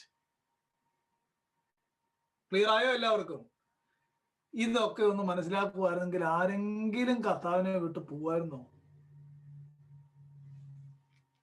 ആരെങ്കിലും പോയി പിതാവേ എന്ന് വിളിക്കുമായിരുന്നോ? നിങ്ങൾ പറഞ്ഞു ഈ പിതാവേ എന്ന് വിളിക്കുന്നത് മാമോദീസായാലാണ് ഞങ്ങളെ വീണ്ടും ജനിപ്പിച്ചത് ഈ അച്ഛനാണെന്നും പറഞ്ഞാണ് ഈ പിതാവെ വിളിക്കുന്നത്. വേദപുസ്തകം ഒരിക്കലെങ്കിലും വായിച്ചിട്ടുള്ളവർക്കറിയാം മാമോദീസായാലല്ല വീണ്ടും ജന്മം നടക്കുന്നതെന്നുള്ള കാര്യം അറിയാമല്ലോ. അതുകൊണ്ട് ഞാൻ അങ്ങോട്ടും പോകുന്നില്ല. ഈ അങ്ങനെ മാമോദീസായാലാ വീണ്ടും ജന്മം നടക്കുന്നത്, ഈ കുർബാനയാലാണ് നിത്യജീവൻ ഉണ്ടാകുന്നതെന്നൊക്കെ പഠിപ്പിച്ചാൽ ഉണ്ടാകുന്ന ഏറ്റവും വലിയ അപകടം എന്നാന്ന് അറിയാമോ? ബൈ വർക്ക് സാൽവേഷൻ എന്നുള്ള റോമൻ കാത്തലിക്കിന്റെ കൾട്ടാണ്. കൃപയാൽ വിശ്വാസം മൂലം രക്ഷ. ഒരു പ്രവൃത്തിയും കാരണമല്ല. സ്നാനപ്പെട്ടതുകൊണ്ടോ കർത്തൃമേശ എടുത്തതുകൊണ്ടോ അല്ല നിത്യജീവൻ. By grace alone, through faith. ഞങ്ങള് ഡിസ്കസ് ചെയ്ത വിഷയമാണ് യോഹന്നാന്റെ സുവിശേഷം 6-ാം അധ്യായത്തിനകത്തുനിന്ന് എന്നെ തിന്നുന്നവന് എൻ മൂലം ജീവിക്കും. ആ വാക്യം എടുത്തിട്ടാണ് കുർബാന നടത്തുന്നത്. നമ്മുടെ ഇടയിലും ജോൺ 6 വായിക്കുന്നവരുണ്ട്. നിർത്തിയേക്കണം കേട്ടോ. That is not talking about Lord's supper, not talking about breaking of the bread. അത് വിശദമായ പഠനം ഞങ്ങളുടെയൊക്കെ ഡിസ്കഷനിൽ കാണും. നിങ്ങൾ അത് കേട്ട് പഠിച്ചാൽ മതി. ദയവായിട്ട് അത് ഉപയോഗിക്കരുത്. അത് വായിച്ചോളൂ, പ്രബോധിപ്പിച്ചോളൂ. അത് കർത്താവിന്റെ മേശയെപ്പറ്റി പറയുന്ന കാര്യമല്ല. അത് കർത്താവിന്റെ മേശയെ പറ്റി പറയുന്നതാണെന്ന് പറഞ്ഞാൽ ഏറ്റവും വലിയ പ്രശ്നം ക്രിസ്ത്യാനിറ്റിയുടെ അടിസ്ഥാന ഡോക്ടറിനെതിരാണ്. അഥവാ തിരുവത്താഴത്താലാണ് വീണ്ടും ജനനം സംഭവിക്കുന്നതെന്ന് പറഞ്ഞാൽ, ഹോളി മാസിനാലാണ് വീണ്ടും ജനനം അല്ലെങ്കിൽ ജീവൻ ഉണ്ടാകുന്നതെന്ന് പറഞ്ഞാൽ, ബൈബിള് പറയുന്നത് വിശ്വാസത്താലുള്ള നീതീകരണമാണ്. വേദപുസ്തകത്തിന്റെ അടിസ്ഥാന പഠിപ്പിക്കുന്നതെതിരാണ്. നമ്മുടെ മനസ്സിൽ ആ കാര്യം എപ്പോഴും ഉണ്ടായിക്കണം. ഞാന് ഈ കാര്യങ്ങളൊക്കെ പലരോടും ചോദിച്ചിട്ട് അവരാരും പിന്നെ ആ വഴിക്ക് വന്നില്ല എന്ന് നമ്മൾ പറയല്ലേ. അത് ഈ കാര്യം നമ്മുടെ മനസ്സിലുണ്ടായിരിക്കണം. അടുത്തൊരു പ്രധാനപ്പെട്ട കാര്യം, ഇവര് ഈ അപ്പോസ്തലന്മാരുടെ അവര് തന്നെ പറഞ്ഞു ഞങ്ങൾ ഈക്വൽ അല്ല. ഇനി ഇവരുടെ എഴുത്തിനെ പറ്റി നമുക്ക് നോക്കാം. ഇവരുടെ എഴുത്തിനെ പറ്റി എല്ലാം പറയാൻ സമയമില്ല. ഞാൻ ഈ പറയാത്ത ആളുകളുടെ എഴുത്തിനെ പറ്റി പറയാം. ഡയോനീഷ്യസ്, അതിന്റെ മലയാളമാണ്. ഇപ്പം ഡയോനീഷ്യസ് എന്ന് പറഞ്ഞ ഒത്തിരി തിരുമേനിമാരുടെ പേരൊക്കെ നിങ്ങൾ കേട്ടിട്ടുണ്ട്. അതിന് ഇംഗ്ലീഷ് DIONYSIUS, ഡൈനീഷ്യസ്, ഡയോനീഷ്യസ്, DIONYSIUS. ഇതെല്ലാം ഗ്രീക്ക് നെയിം ആയതുകൊണ്ടാകട്ടെ നമുക്ക് ബുദ്ധിമുട്ട് പറയാൻ. ഓസ്, എറ്റ്, ഇതെല്ലാം ഗ്രീക്കാണ്. അദ്ദേഹം പറഞ്ഞൊരു കാര്യമുണ്ട്. തൻ്റെ എഴുത്തുകളും അപ്പോസ്തലന്മാരുടെ എഴുത്തുകളെ അദ്ദേഹം വിളിച്ചേക്കുന്നത് സ്ക്രിപ്ചേഴ്സ് ഓഫ് ദ ലോർഡ് എന്നാണ് വിളിച്ചേക്കുന്നത്. Scriptures of the Lord. തൻ്റെ എഴുത്തുകളെ അദ്ദേഹം വിളിച്ചേക്കുന്നത്, ഞാൻ പലപ്പോഴും എഴുതിയിട്ടുണ്ട്, ഞാൻ എഴുതിയേക്കുന്നതെല്ലാം എന്നോട് ക്രിസ്ത്യൻസ് പറഞ്ഞ് എഴുതി തരണം എന്ന് പറഞ്ഞപ്പോഴാണ് ഞാൻ എഴുതിയേക്കുന്നത്.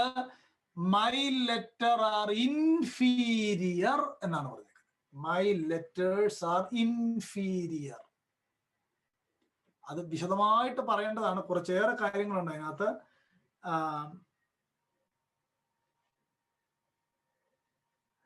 അത് ഞാനൊന്ന് ഓടിച്ച് വായിച്ച്, ഇംഗ്ലീഷിലാണ്, ഞാനൊന്ന് ഓടിച്ച് വായിച്ച് കേൾപ്പിക്കാം.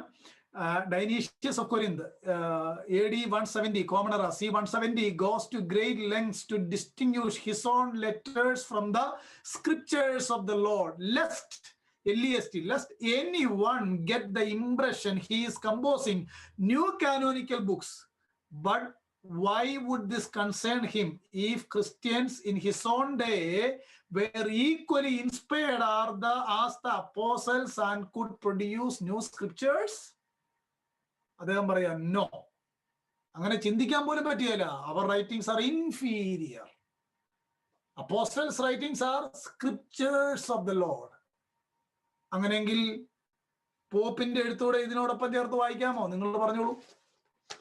സിമ്പിൾ ആപ്ലിക്കേഷൻ അല്ലേ, വായിക്കാമോ? മാജിസ്റ്റീരിയം ഇതിനോട് ചേർത്ത് വായിക്കാമോ?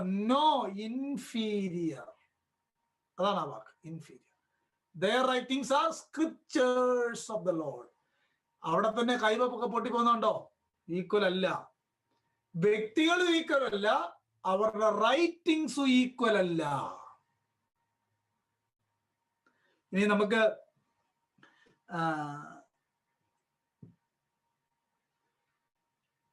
കഴിഞ്ഞ ക്ലാസ്സിൽ ഞാൻ പറഞ്ഞില്ലായിരുന്നു, ഒരു ആന്റി മൊണ്ടേനിയസ്, ഇതിനെതിരെ ആന്റി മൊണ്ടാനിസ്റ്റ്. ഇടയ്ക്കിടയ്ക്ക് ഞാൻ പറയത്തില്ലേ, എൻ്റെ ഒരു ഫേവറേറ്റ് ആളാണ് ആന്റി മൊണ്ടാനിസ്റ്റ്. അദ്ദേഹത്തിന്റെ പേരില്ല കേട്ടോ, ചരിത്രത്തിൽ അദ്ദേഹത്തിന്റെ പേരില്ല. അദ്ദേഹം ഇച്ചിരി ഭയമൊക്കെ ഉള്ള ആളായിരുന്നു എന്നാ പറയുന്നത്. എങ്കിലും അദ്ദേഹം ഇങ്ങനെ ഒളിഞ്ഞിരുന്ന് അമ്പ ചെയ്യുമായിരുന്നു. അദ്ദേഹം പറഞ്ഞ ഒരു വാചകം ഇതാണ്. ഞാനിപ്പോ ഡയോനീഷ്യസിന്റെ കാര്യം പറഞ്ഞതും ഹിസ്റ്ററി ഓഫ് എക്ലീഷ്യാസ്റ്റിക്കൽ അല്ലെങ്കിൽ ചർച്ച് ഹിസ്റ്ററിക്കകത്ത് ഈസുബിയസിന്റെ പുസ്തകമാണ് കേട്ടോ. ഈസുബിയസിന്റെ ബുക്കാണ്. Volume number 4 chapter 23 verse 12. Volume number 4 chapter 23 verse 6. അവിടെയാണ് ഡയോനീഷ്യസ് പറഞ്ഞത് എന്റെ എഴുത്തുകൾ ഇൻഫീരിയർ ആണെന്ന് പറഞ്ഞത്. ആന്റി മൊണ്ടാനിസ്റ്റ് ആയ ഇദ്ദേഹം പറഞ്ഞേക്കുന്നത് history of ecclesiastic volume number 5 chapter 16 verse 3. Verse എന്നുള്ള പാരഗ്രാഫ് 3 വേഴ്സ് 3. അവിടെയാണ് ആ റെഫറൻസ് കിടക്കുന്നത്. അദ്ദേഹം പറഞ്ഞത് ഈ അടുത്ത കാലത്ത് കുറച്ചാളുകൾ സ്ക്രിപ്ചറിനോട് ചില എഴുത്തുകളൊക്കെ കൂട്ടാനായിട്ട് ശ്രമിക്കുന്നുണ്ട് എന്നാണ് അദ്ദേഹം പറഞ്ഞത്. അതിന്റെ അർത്ഥം എന്താ പ്രിയപ്പെട്ടവര്? കൂട്ടാൻ പറ്റിയില്ലെന്നല്ലേ? ഞാൻ അദ്ദേഹം പറഞ്ഞ കാര്യം ഒന്ന് വായിച്ചേൽപ്പിക്കാം. ഈ റെക്കോർഡ് ഇദ്ദേഹത്തിന്റെ ഇത് anonymous critic of Montanism recorded by Eusebius shares this same sentiment when he expresses his hesitancy to produce new written documents out of fear that, അടുത്ത sentence കേട്ടോളുക, I might seem to some to be adding to the writings or injunctions of the word of the new covenant. It is hard to avoid the sense that he thinks newly published books are not equally authoritative as those written by apostles. Very clearly. ഇതിൽ കൂടുതലൊക്കെ എങ്ങനെയാണ് പറയേണ്ടത്? Simple അർത്ഥം. Early church ഫാദേഴ്സിന്റെ writings equal with apostolic fathers, apostles and apostolic writings ആയിരുന്നു? Never. ഇനിയും ഇതിനകത്തൊരു പ്രശ്നമുള്ളത്, ഇപ്പൊ Clement എഴുതിയപ്പോൾ ഞാൻ ഹോളി സ്പിരിറ്റിനാലാണ് എഴുതുന്നതെന്ന് പറഞ്ഞിട്ടുണ്ട്, ഞാൻ ആത്മനിയോഗിതനായിട്ടാണ് എഴുതുന്നത് പറഞ്ഞിട്ടുണ്ട്. പക്ഷെ അങ്ങനെ പറയുമ്പോഴും നമ്മൾ അതിന്റെ വൈഡർ കോണ്ടെക്സ്റ്റിൽ എടുത്തിട്ട് എല്ലാം കൂടെ കമ്പയർ ചെയ്യുമ്പോഴും പൗലോസ് ആത്മാവിൽ എഴുതിയ ആ ഈക്വാളിറ്റിയിലല്ല ക്ലെമന്റ് എഴുതിയതെന്ന് തന്റെ ടോട്ടൽ റൈറ്റിംഗ്സിൽ നിന്ന് മനസ്സിലാക്കാം. അങ്ങനെ നമ്മൾ അങ്ങനല്ലേ റീഡ് ചെയ്യേണ്ടതെന്ന് പറഞ്ഞാൽ അതിന്റെ പാഠവും പരിസരവും നോക്കണം, ടെക്സ്റ്റ് ആൻഡ് കോണ്ടെക്സ്റ്റ് നോക്കണം. ഇത്രയും ഇത് സമയപരിധി കൊണ്ടാണ് ഞാൻ നിർത്തിയേക്കുന്നത്. ഇത്രയും കാര്യങ്ങൾ കൊണ്ട് വളരെ ഈസി ആയിട്ട് നമുക്ക് പറയാനായിട്ട് കഴിയും. ഈ അപ്പോസ്തലന്മാരെഴുതിയ അതേ അധികാരത്തിലായിരുന്നില്ല 2-ാം നൂറ്റാണ്ടിലെ ദൈവദാസന്മാർ എഴുതിയത്. അവർക്കും അതിനുള്ള അധികാരമുണ്ടായിരുന്നില്ല. അന്നേരം ഈക്വൽ റൈറ്റ്സും ഈക്വൽ കൈവപ്പും ഈക്വൽ അധികാരം ഉണ്ടായിരുന്നോ ചരിത്രത്തിൽ? നോ. ഇത് നമ്മള് 2nd സെഞ്ചുറി ക്രിസ്ത്യാനിറ്റിയെ പറ്റി ഒതന്റിക് ആയിട്ടുള്ള പുസ്തകങ്ങൾ വായിച്ചു. ഒരു പുസ്തകം ഒതന്റിക് ആകുക എന്ന് പറഞ്ഞാൽ ഏറ്റവും പ്രധാനപ്പെട്ട റൈറ്ററിനെ നോക്കുക, 2 പബ്ലിഷിംഗ് കമ്പനി നോക്കുക. മനസ്സിലായോ? ഈ 2 ഒരു ഇപ്പം ഉദാഹരണം പറഞ്ഞാൽ ഇപ്പം വലിയൊരു പബ്ലിഷിംഗ് കമ്പനിയാണ് IVP സോണ്ടോർവൻ. ഇങ്ങനത്തെ പബ്ലിഷിംഗ് കമ്പനികളിൽ ഇപ്പം നമ്മളൊരു സാധാരണ കഥപുസ്തകം എഴുതിയിട്ട് DC ബുക്ക് പബ്ലിഷ് ചെയ്യുമോ? നിങ്ങൾ ചോദിച്ചു. നിങ്ങൾ സാധാരണ DC ബുക്ക് പബ്ലിഷ് ചെയ്യുമോ? ചെയ്യല. അതിന് അതിൻ്റെതായ കുറച്ച് മാനദണ്ഡങ്ങളുണ്ട്. എന്ന് പറഞ്ഞ പോലെ ഒരു ബുക്ക് അതോറിറ്റേറ്റീവ് ആവണമെങ്കിൽ ഓതറിനെ നോക്കണം, പബ്ലിഷിംഗ് കമ്പനിയെ നോക്കണം. ഇതൊക്കെ സെമിനാറിലൊക്കെ പഠിക്കുകയോ മാസ്റ്റേഴ്സ് ലെവലിൽ പഠിക്കുകയോ ചെയ്തവർക്ക് ഞാൻ ഈ പറയുന്ന കാര്യം പെട്ടെന്ന് ഫോളോ ചെയ്യാനായിട്ട് പറ്റും. കാര്യം ഒരാളൊരു അസൈൻമെന്റ് നോക്കുമ്പം ഏറ്റവും ആദ്യം നോക്കുന്ന ബുക്ക് ഏതാണ് റെഫർ ചെയ്തേക്കുന്നത് എന്നുള്ളതാണ് അതിനെ വാല്യുവേറ്റ് ചെയ്യുന്നത്. ആട്ടെ, ഏതാണ്ടൊക്കെ ഒരു സന്തോഷമായില്ലയോ നമ്മുടെ പുസ്തകത്തെ പറ്റി? Praise Lord.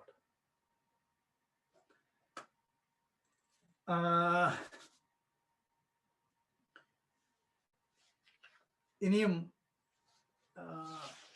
എങ്ങനെ ഒരു കാര്യം പെട്ടെന്ന് പറഞ്ഞു നിർത്താം. നമ്മള് the church fathers inspired in the same where the church fathers inspired in the same way ആ സ്ക്രിപ്ചർ. അതാണ് നമ്മളിപ്പോ നോക്കിയത്. മനസ്സിലായല്ലോ? എല്ലാവർക്കും ഏകദേശം ക്ലിയർ ആയല്ലോ? ഒരു കാര്യം കൂടെ നോക്കുന്നത്, early Christians believed that canonical books were self-authenticating. Early Christians believed that canonical books are self-authenticating. Early Christians എന്ന് പറഞ്ഞാൽ 2nd and 3rd century കേട്ടോ, പ്രധാനമായിട്ട് 2nd century ക്രിസ്ത്യൻസ് വിശ്വസിച്ചു കാനോനിക്കൽ ബുക്സ് ആർ സെൽഫ് ഒതന്റിക്കേറ്റിംഗ്. അവർ വിശ്വസിച്ചെന്ന് പറയുമ്പോൾ നമുക്ക് അത് എങ്ങനെ മനസ്സിലാക്കേണ്ടത്? ഞാൻ കഴിഞ്ഞ ദിവസം എനിക്ക് വളരെ പ്രയാസം ഉണ്ടായ ഒരു സെന്റൻസ് ഞാൻ നിങ്ങളെ വായിച്ചു കേൾപ്പിക്കാം. ഈ സെന്റൻസ് കേട്ടോണം എല്ലാവരും.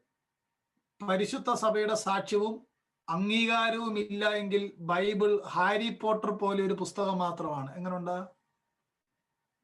ഒരു മാന്യൻ എഴുതിയതാണ്. യേശുക്രിസ്തുവിൽ ഞാൻ വിശ്വസിക്കുന്നത് സ്വയമേ യാതൊരു ആധികാരികത ഇല്ലാത്തൊരു പുസ്തകത്തിൽ അങ്ങനെ പറഞ്ഞിരിക്കുന്ന കൊണ്ടല്ല, പിന്നെയോ തങ്ങളുടെ രക്തം കൊണ്ട് ഈ സത്യത്തിന് സാക്ഷി നിന്ന ലക്ഷക്കണക്കിന് വിശുദ്ധന്മാർ ഇക്കാലം തുടങ്ങി 1-ാം നൂറ്റാണ്ട് വരെ അണമുറിയാത്ത ശൃംഖലയായി കിടക്കുന്ന പരിശുദ്ധ സഭ പറയുന്നത് കൊണ്ടാണ്. സഭയെ കൂടാതെയുള്ള ബൈബിളിന്റെ സാക്ഷ്യം വിശ്വസനീയമേ അല്ല. ഇങ്ങനെ ഒരു ചോദ്യം വന്നാൽ നമ്മളിപ്പോ പഠിച്ച അടിസ്ഥാനത്തിൽ ആൻസർ ചെയ്യാനായിട്ട് പറ്റുമോ? പറ്റണം. ന്യായമായി നമ്മുടെ വിശ്വാസത്തെ പറ്റി ചോദിക്കുന്നവർക്ക് സൗമ്യതയും ശാന്തതയും ഉണ്ട്. ഈ ഉത്തരം അറിയാൻ മേലാത്തവരെ ചൂടാകുന്നത് അതറിയാമോ? ഉത്തരം അറിയാമെങ്കിൽ എന്തിനാ ചൂടാകുന്നത്? ശാന്തമായിട്ട് പറഞ്ഞാൽ പോലെ. എന്റെ ഹൃദയത്തെ ഒത്തിരി ബ്രേക്ക് ചെയ്ത ഒരു സെന്റൻസ് ആണ് ഞാൻ നിങ്ങളെ വായിച്ചു കേൾപ്പിച്ചത്. അത് നിങ്ങളെ വായിച്ചു കേൾപ്പിച്ചതിൽ ഞാൻ നിങ്ങളോട് ക്ഷമ ചോദിക്കാം. സ്ക്രിപ്ചർ സെൽഫ് ഒതന്റിക്കേറ്റഡ് ആണ്. സഭയുടെ സാക്ഷ്യത്താൽ ഒതന്റിക്കേറ്റഡ് ആയതല്ല. സഭയുടെ സാക്ഷ്യം എന്നായിരുന്നു അറിയാമോ? സ്ക്രിപ്ചർ സെൽഫ് ഒതന്റിക്കേറ്റഡ് ആണെന്നാണ് സാക്ഷ്യം പറഞ്ഞത്. പിടികിട്ടിയെന്ന് പറഞ്ഞ കാര്യം, സഭയുടെ സാക്ഷ്യത്താൽ സെൽഫ് ഒതന്റിക്കേറ്റഡ് ആയതല്ല, സെൽഫ് ഒതന്റിക്കേറ്റഡ് ആണെന്ന് ഏർലി ചർച്ച് സാക്ഷ്യം പറഞ്ഞു. അതാണ് നമ്മൾ നോക്കാനായിട്ട് പോകുന്നത്. Early Christians believed that canonical books were self ഒതന്റിക്കേറ്റിംഗ്.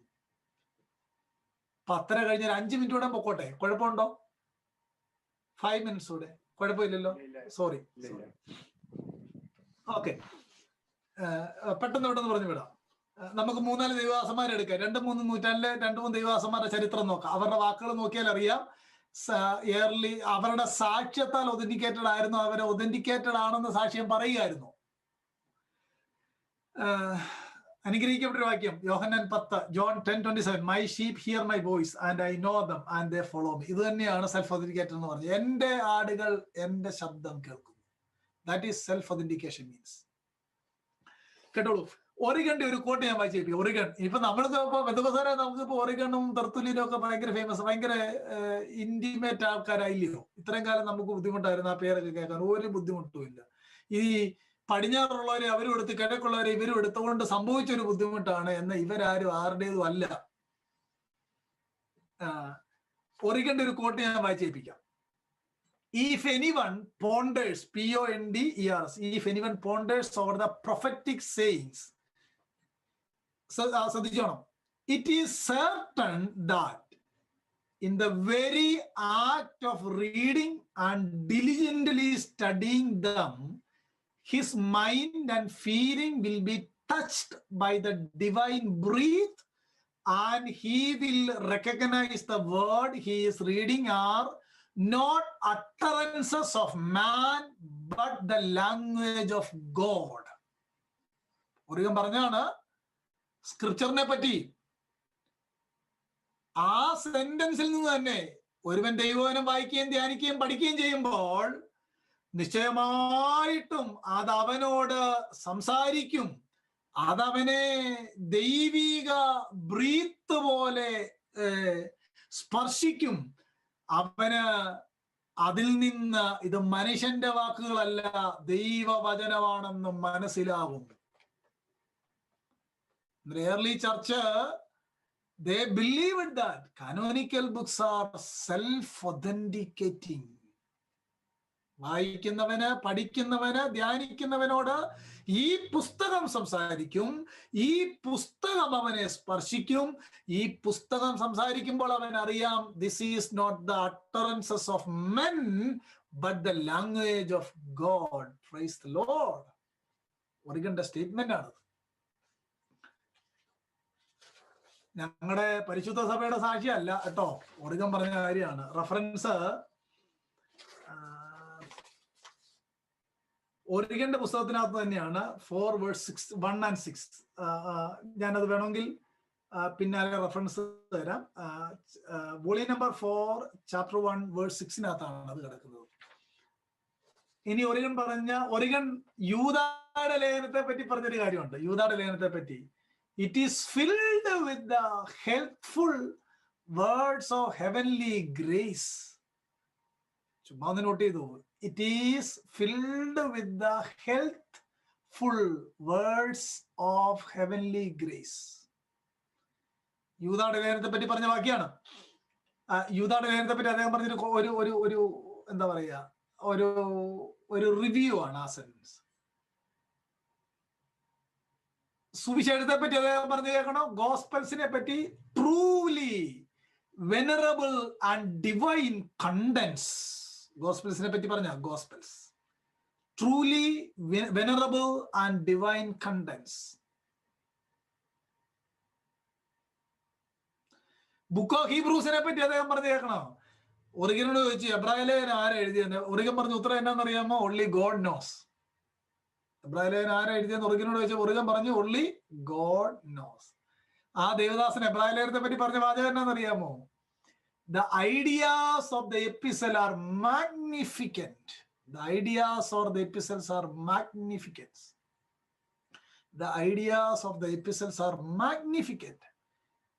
Oh, self-authenticated scripture ആണെന്ന് ടെസ്റ്റിമണി പറയുകയാണ് അവർ. ഇനിയും ടാറ്റിയാൻ ഒരു ചർച്ച് ഫാദറുണ്ട്, TATIAN, ടാറ്റിയാൻ. 2nd century ടാറ്റിയാൻ. അദ്ദേഹം പറഞ്ഞ പെട്ടെന്ന് വായിച്ചേൽപ്പിക്കാം. ടാറ്റിയാൻ is very clear about the role of the internal qualities of these books. New ടെസ്റ്റ്മെന്റിനെ പറ്റി പറഞ്ഞേക്കാണ്. He is very clear about. He was very sure. എന്നിട്ട് അദ്ദേഹം പറഞ്ഞ കാര്യമാണ്, I was led to put faith in these scriptures.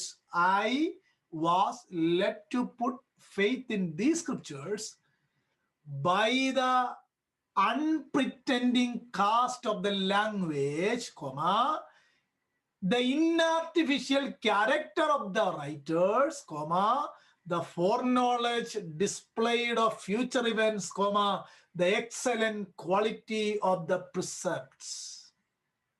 2ാം നൂറ്റാണ്ടിൽ ജീവിച്ചിരുന്ന ദേവദാസൻ പറയുകയാണ്, I was led to put faith in this. ഞാൻ എന്തുകൊണ്ടാണ് ഇതിൽ വിശ്വസിക്കുന്നത്? ഒന്ന്, unpretending cast of the language. 2, inartificial character of the writers. Inartificial എന്ന് പറഞ്ഞാൽ ഗോസ്പൽസിനകത്ത്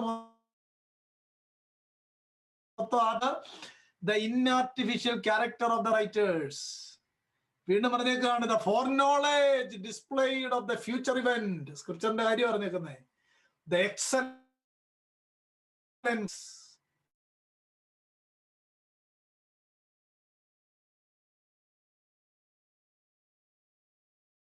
ടാറ്റിയാസ് പറഞ്ഞത് എന്താ? ടെസ്റ്റിമണി പറഞ്ഞേ, സ്ക്രിപ്ചർ ഈ സെൽഫ് ഒതന്റിക്കേറ്റഡ്. ഇനി ജെറോം പറഞ്ഞത് ജെറോമിനെ പറ്റി പഠിച്ചാല് ഏർലി ക്രിസ്ത്യാനിറ്റി ഇത്രയും ഇന്റലിജന്റ് ജയന്റ് ആയിട്ടുള്ള ആദ്യം ട്രാൻസ്ലേറ്റ് ചെയ്ത ആൾ ഉൾഗാത്ത ബൈബിൾ ലാറ്റിൻ ജെറോം പറഞ്ഞത് ഫിലോമോന്റെ ലേഖനത്തെ പറ്റി പറഞ്ഞ നമ്മൾ വായിക്കാറ് പോലും ഇല്ലാത്തൊരു പുസ്തകമാണ് നമ്മൾ ഈ പലരും. ഫൈലിമോനെ പറ്റി പറഞ്ഞൊരു സെന്റൻസ് ആണ് എ ഡോക്യുമെന്റ് വിച്ച് എന്ന് പറഞ്ഞാൽ സുവിശേഷം ഒരുത്തനെ വരുത്തിയ മാറ്റത്തെ കാണണമെങ്കിൽ ഫൈലിമോൻ വായിച്ചു നോക്കണം. ഞാൻ ഇടയ്ക്കിടയ്ക്ക് ഫിലോമോന്റെ ലേഖനം വായിക്കുമ്പോൾ ഓർത്തിട്ടുണ്ട്, ഈ ഒനേസിമോസ് റോമിലോട്ട് രക്ഷപ്പെട്ടു. പുള്ളി ഓർത്ത് റോമിൽ ചെന്ന് ആരും കണ്ടുപിടിക്കുകയെന്ന് ഓർത്താണ് റോമിൽ പോയത്. ഫിലോമോനെ ആകെ അറിയാവുന്ന ഒരാള് റോമിലുണ്ട്. അത് ആരാന്ന് ചോദിച്ചാൽ കൊലോസിലെ 4-ാം അധ്യായത്തിനകത്ത് എപ്പഫ്രാസ് ആണ്. എന്താ എപ്പഫ്രാസ്? ഫിലോമോന്റെ വീട്ടിലെ പാസ്റ്ററാണ്. ഫിലോമോനെ എപ്പഫ്രാസിന് അറിയാം. ഫിലോമോന്റെ വീട്ടിൽ ജോലി ചെയ്ത ഒനേസിമോസ് എന്ന് പറയുന്ന അടിമയും എപ്പഫ്രാസിന് അറിയാം. എപ്പഫ്രാസ് ഒരിക്കലും റോമിൽ ചെല്ലുമെന്ന് എപ്പഫ്രാസ് ഓർത്തിരുന്നില്ല. ഒനേസിമോസ് ഓർത്തത് റോമിലോട്ട് രക്ഷപ്പെട്ടു പോയാൽ മഹാപട്ടണമല്ലേ, ആരും കണ്ടുപിടിക്കുകയെന്ന് ഓർത്താ പോയത്. വേണ്ട, എപ്പഫ്രാസ് റോമിൽ പൗലോസിനെ ശുശ്രൂഷിക്കാനായിട്ട് ചെല്ലുന്നു. ആരും കണ്ടുപിടിക്കാതിരിക്കാൻ മോഷ്ടിച്ചുകൊണ്ട് പോയ അടിമയായ ഒനേസിമോസ് റോമിലുണ്ട്. ഒരു ദിവസം ഈവനിങ്ങിൽ ഇവര് തമ്മിൽ കണ്ടുമുട്ടുന്നു. ഇത്രയും അത്ഭുതകരമായ ഒരു ചരിത്രം ഉണ്ടോ എന്നാണ് ഞാൻ ആ വിഷയം വായിക്കുമ്പോൾ ഓർക്കുന്നത്. ഒനേസിമോസിനെ ആകെ അറിയാവുന്ന ഒരാൾ റോമിലുണ്ടെങ്കിൽ അത് എപ്പഫ്രാസ് മാത്രമാണ്. സുവിശേഷത്തിന്റെ ശക്തി കണ്ടോ, ഇവരെ തമ്മിൽ ജനസാഗരമായ പട്ടണത്തിൽ കൂട്ടിമുട്ടിച്ചെന്നുള്ളതാണ്. ഇത് മനസ്സിലാക്കിയായിരിക്കണം ജെറോം പറഞ്ഞത് A document which has in it so much of beauty of the gospel which is the mark of the inspiration. ഏതാ? ആ ഫിലോമോന്റെ ലേഖനത്തിലെ സുവിശേഷത്തിന്റെ പ്രത്യേകത. എൻ്റെ ഒരു ഫേവറേറ്റ് എപ്പിസോഡാണ്. ആട്ടെ, അന്നേരം നോക്കിയേ, ഒറിഗൺ പറഞ്ഞത്, ടാറ്റിയൻ പറഞ്ഞത്, ജെറോം പറഞ്ഞത്. ഇനി ക്രിസോസ്റ്റം 3-ാം നൂറ്റാണ്ടിലെ ചർച്ച് ഫാദറാണ്. അദ്ദേഹം പറഞ്ഞത് ക്രിസോസ്റ്റം ഡിക്ലെയർസ്. നമുക്ക് ഈ ക്രിസോസ്റ്റം എന്നൊക്കെ കേൾക്കുമ്പോഴേ മറ്റു പലരും ഈ പേരിൽ അടിച്ചു മാറ്റിയേക്കുന്നതുകൊണ്ട് നമുക്കൊരു അലർജിയാണ്. അലർജിയുടെ ആവശ്യം ഇല്ലെന്നാണ് ഞാൻ പറയുന്നത്. പാരമ്പര്യം എന്ന് കേൾക്കുമ്പോൾ എന്തിനാ അലർജി? വേണ്ട, അത് റിട്ടൺ ഇൻസ്ട്രക്ഷൻ പറയുന്ന വാക്കാണ്. പാരമ്പര്യം ഇൻസ്ട്രക്ഷൻ പറയുന്ന വാക്കാണ്. ക്രിസോസ്റ്റം പറഞ്ഞത്, Chrysostom declares that the gospel of John, there is nothing counterfeit because the gospel is uttering a voice which is sweeter and more profitable than that of any harp of any music, something great and sublime. പ്രിയപ്പെട്ടവരെ, early Christians believed that canonical books are self-authenticating. Oregon പറഞ്ഞിട്ടുണ്ട്, ടാറ്റിയാൻ പറഞ്ഞിട്ടുണ്ട്, Jerome പറഞ്ഞിട്ടുണ്ട്, ക്രിസോസ്റ്റം പറഞ്ഞിട്ടുണ്ട്. ഇനി Clement of അലക്സാണ്ട്രിയയുടെ പറഞ്ഞിട്ട് ഞാനങ്ങ് നിർത്താം. ഇതൊന്നും പറഞ്ഞില്ല, ഞാൻ വായിച്ച് കേൾപ്പിക്കുകയായിരുന്നല്ലേ, പറയാൻ സമയമില്ല. പറയാൻ പോയി ഞങ്ങൾക്ക് വിരിച്ചു. അതാവൾ ക്ലെമന്റ് ഓഫ് അലക്സാണ്ട്രിയ പറഞ്ഞത്, അദ്ദേഹം മാത്യു 4:17 ഫിലിപ്പി ലേഖനം 4:5 കോട്ട് ചെയ്തിട്ട് ക്ലെമന്റ് ഓഫ് അലക്സാണ്ട്രിയ പറഞ്ഞു. Clement of Alexandria says that you can distinguish the words of men from the words of scripture because no one will be so impressed by the exhortation of any of the saints as he is by the words of the Lord himself. ഞങ്ങളുടെ പ്രബോധനത്താൽ ആരും impressed ആകുന്നില്ല. ഏത് വിധേന? ദൈവവചനത്തിന്റെ കേൾവിയിൽ ഉണ്ടാകുന്ന ആ impression പോലെ. പിടികിട്ടിയോ? We have sufficient testimony. സഭയുടെ സാക്ഷി, ഇനി സഭയുടെ സാക്ഷി ഇല്ലായിരുന്നെങ്കിൽ ഇത് ഹാരി പോട്ടറിന്റെ നാടകം പോലെ ആയിരുന്നോ? സഭയുടെ സാക്ഷ്യം ഇത് ഒതന്റിക്കേറ്റഡ് ആണെന്നുള്ള സാക്ഷ്യമാണ്.